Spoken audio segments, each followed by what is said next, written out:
What's up, guys? Welcome back to the channel. Welcome back to another moto vlog.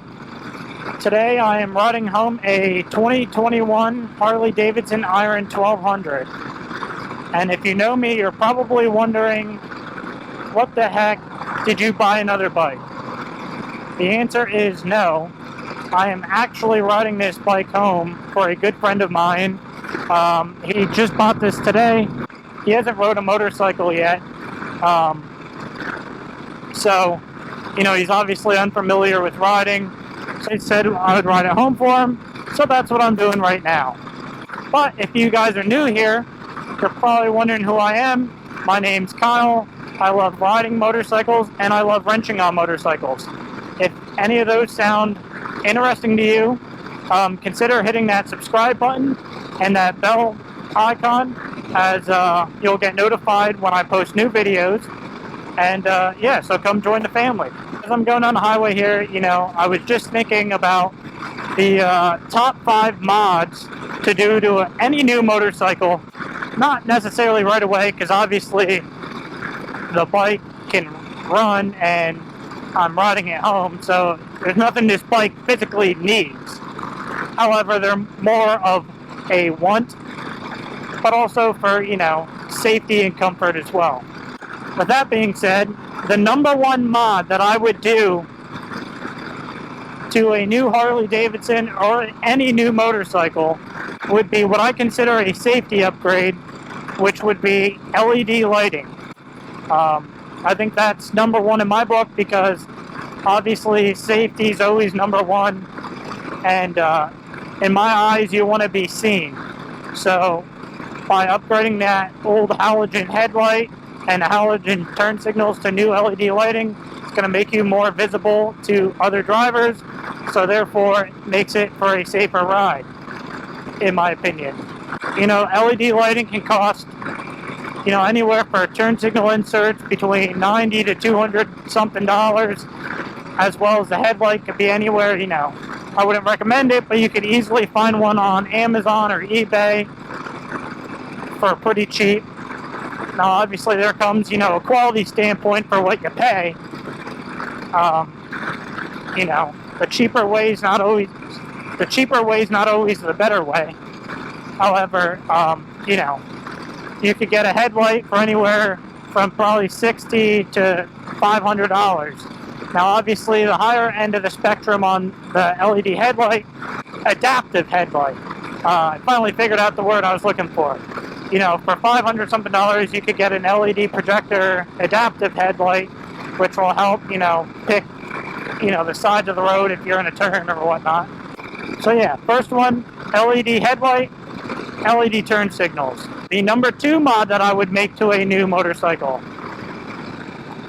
right off the bat, I would say exhaust. Let's be real, we didn't buy these bikes to be, 100% quiet. Obviously, you still want to be EPA compliant. Don't attack me. But you definitely want something that's going to be louder. Because there's an old cliche that goes with that. The cliche is loud pipes save lives. As far as exhaust goes, you can go with a cheaper option. You could do slip-on pipes, or you could do full pipe-in headers. Whatever your preference is for looks and sound and price point.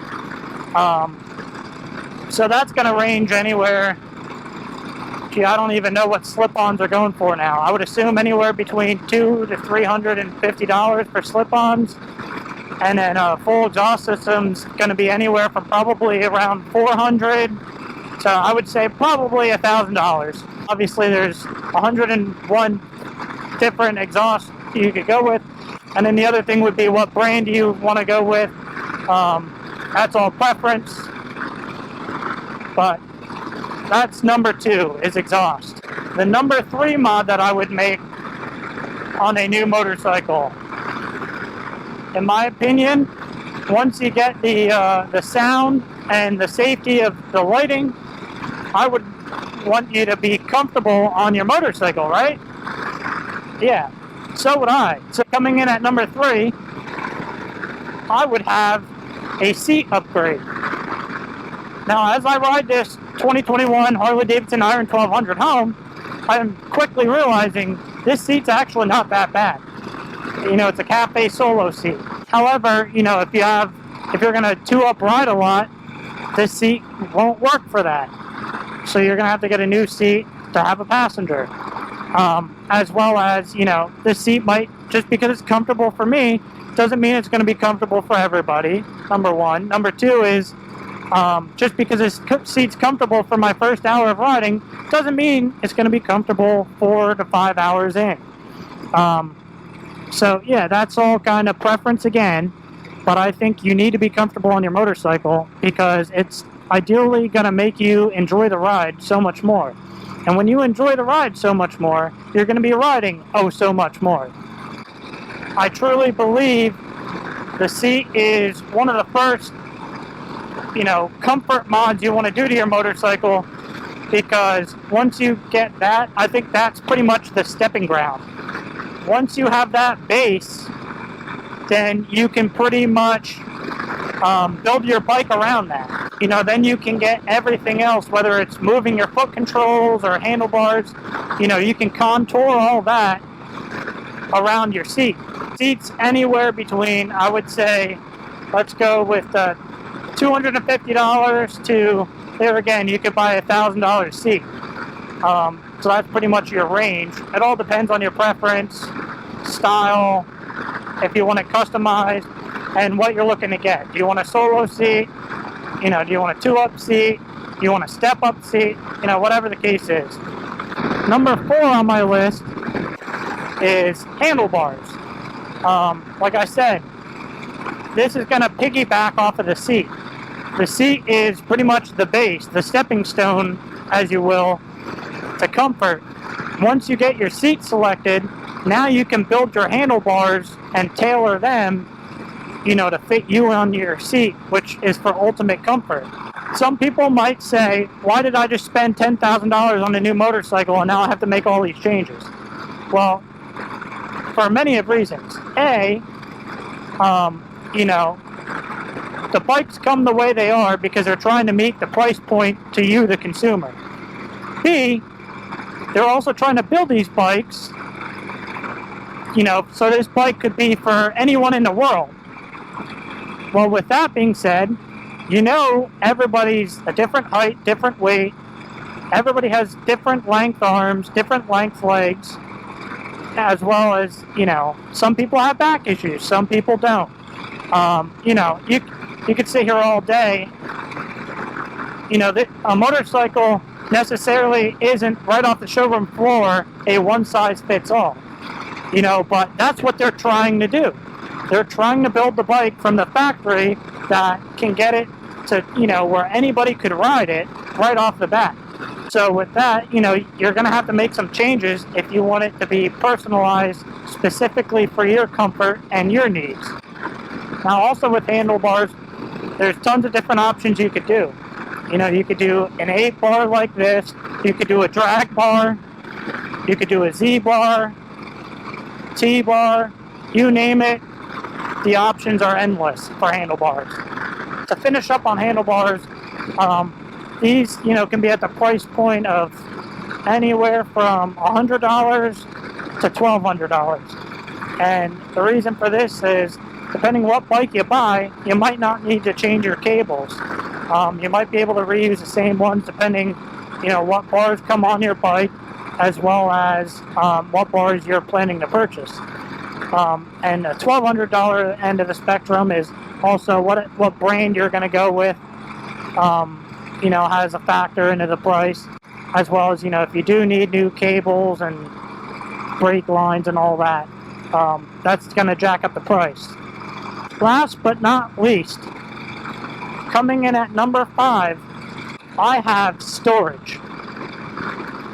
Now, very easily with storage, you could do, you know, some other things with your bike, but I think it's very important if you want to be riding your motorcycle and really get into, you know, taking your bike everywhere and using it as a daily driver or whatever the case is, you're going to want a storage option. Whether that means, you know, a little front pouch just to put your registration and insurance card, and maybe a couple zip ties, and like a Leatherman, or you know, a swing arm bag that you could put a water in, or, you know, a change of clothes, extra pair of gloves, whatever, you know, the case is. You know, like a to-go food container, you know, a swing arm bag can do it. You know, do you want to put saddlebags on your bike? I don't know. You know, I'm just using storage as an overall topic here. You know, you could put saddlebags on your bike and fit a lot more. You could also get a handlebar bag. You could get a tank bag, a bag to fit your tank. Also, you know, if you change your seat and get a 2-up seat and get a sissy bar. You know, a sissy bar also acts as storage because you can butt things up against it, and if you carry straps, you can strap things to your rear seat and or sissy bar. Or you could also get a rack for the back of the sissy bar. You could put a lunch pail on, or a box, you know. You could go get a case of beer and strap it down. So I think if you're going to be using your motorcycle, you're going to want a place to put things, you know, because then that means it really opens up the doors to endless options of where you can take your motorcycle and what you can do with your motorcycle. So that's why I have that coming in at number 5. That's my top 5 things that I think you should do to your brand new Harley Davidson, or just brand new motorcycle in general, when you first purchase it, because it really is going to give you flexible options as well as the comfort and safety that you're going to really learn to love your motorcycle and use it for what you bought it for, and that is to ride it.